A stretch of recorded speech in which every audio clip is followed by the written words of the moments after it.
states asked the center to give them the autonomy to approach global vendors to buy these vaccines. Now, we just got an update. As I was coming in, I saw an update of one state saying, hey, listen, I think the center should instead float this tender on behalf of all the states so that there is, there is a sense of urgency and advance payments can be made, and this needs a centralized approach. Now, there is certainly confusion, and that is a debate that has been going on and on between the states and center.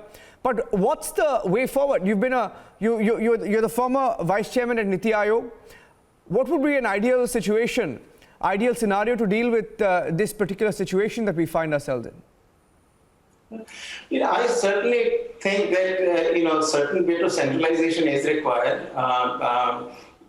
Whether or not you allow, BMC, for example, to go out and tender, that's a small matter.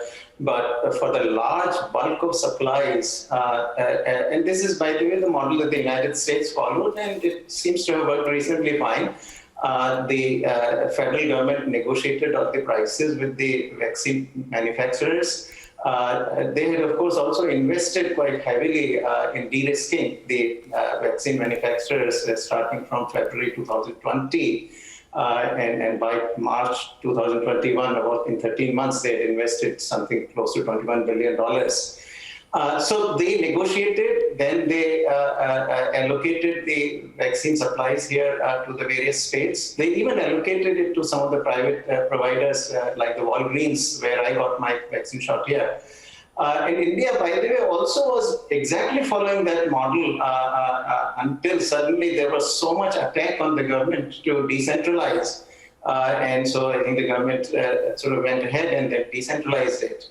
But it seems to me that some coordination will be required, because also when surges happen, then that is where if geographically surges are concentrated, then those are the places where you would want to quickly kind of concentrate vaccination and try to sort of saturate that.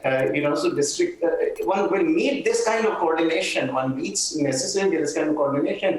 Where there is no surge, perhaps one can wait. Once we have enough vaccines available and we can start getting, something close to 6-7 million vaccines a day, inoculations happening, then I think, this kind of privatization will become less important. But while vaccine supplies are short, privatization is required, and for that some central coordination is necessary. Okay, one last question. Now, we need a long-term solution. Now, what are your learnings there? You're in New York. What are the learnings for a long-term solution to fight COVID-19?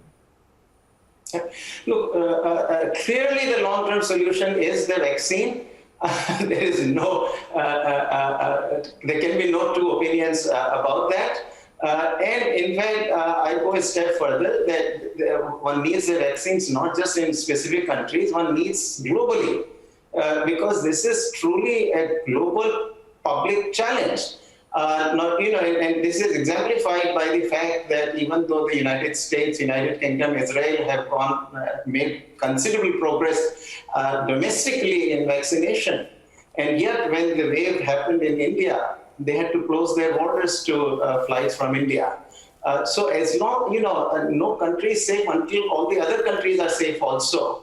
And that, of course, means vaccination, vaccination, and vaccination. Okay.